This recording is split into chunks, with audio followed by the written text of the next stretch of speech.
another question.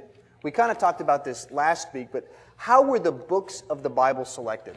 You know, the reason that's become kind of a big question is because of Dan Brown and the Da Vinci Code. If you've read that book or seen the movie, in it, he basically says that, that Constantine in like 324 got the Council of Nicaea together, and they picked which books they were going to have in the Bible that made Jesus look good so that they could really kind of, establish their power base and kind of build from there. And so he was going to go with the whole Jesus is God kind of group, and that they were in a minority group, and that they got rid of all the other gospels and all the other stuff, which is it's just crazily untrue. I mean, just is certainly bad theology, but it's just terrible history. Because, the books of the New Testament, like I talked about last week, all of them were completed in the first century. You know, those other gospels you may hear about, the Gospel of Judas, which I don't know why anybody would want to read the Gospel of Judas. That's like the epistle of Satan. But hey, if that's what you're into. The Gospel of Thomas, the Gospel of Mary Magdalene, those things, I mean, they appear 150, 200 years after the New Testament is completed. So they're later heretical works. We see, really, easily 150 years before the Council of Nicaea in the Muratorian canon, what the books of the New Testament were. They had already not just really been selected as much as they had been kind of communicated kind of from the beginning. And this is how it was done. And, certainly later on at a council, it was affirmed that these are the 27 in the New Testament.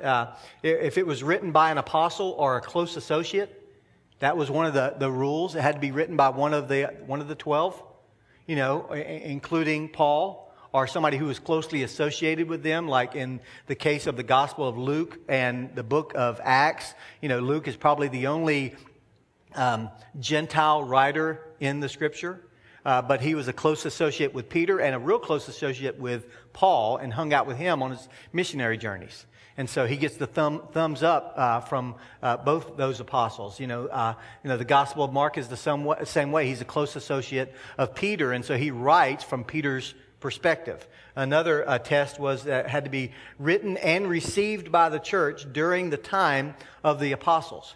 So before the apostles died, this already had to be received by the people who were actual eyewitnesses of the resurrection of Christ. And we can trust, and we didn't cover this a lot last week or at Easter, but we can trust what the apostles are saying because they were willing to die for it. Now, people do die for lies. But you'd be hard pressed to find a group of guys who know that this is wrong. They're absolutely convinced it didn't happen, and they're willing to be martyred anyway. That just doesn't happen. And the apostles, all of them, died the deaths of martyrs, with the exception of John.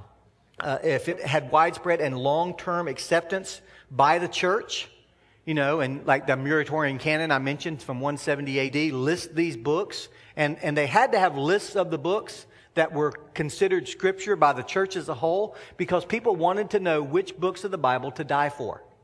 Somebody gave me the Gospel of Thomas. Is this, if the Romans come and they say they're going to kill me if I have a gospel that I'm not willing to burn, should I give them this one or should I be burned? Well, go ahead and give it to them because it's not Scripture. And so that's one. And then finally, is it in harmony with the message that we've received from the apostles? We want to make sure that it's all in harmony. And that's why one book that stands out, which is the book of James, early on had a hard time being affirmed because it says that, that we're justified by our works as well as our faith, until it was understood, that what he's saying really is in harmony with what Paul teaches and what the apostles teaches, because he's talking about our justification before men, not our justification before God. So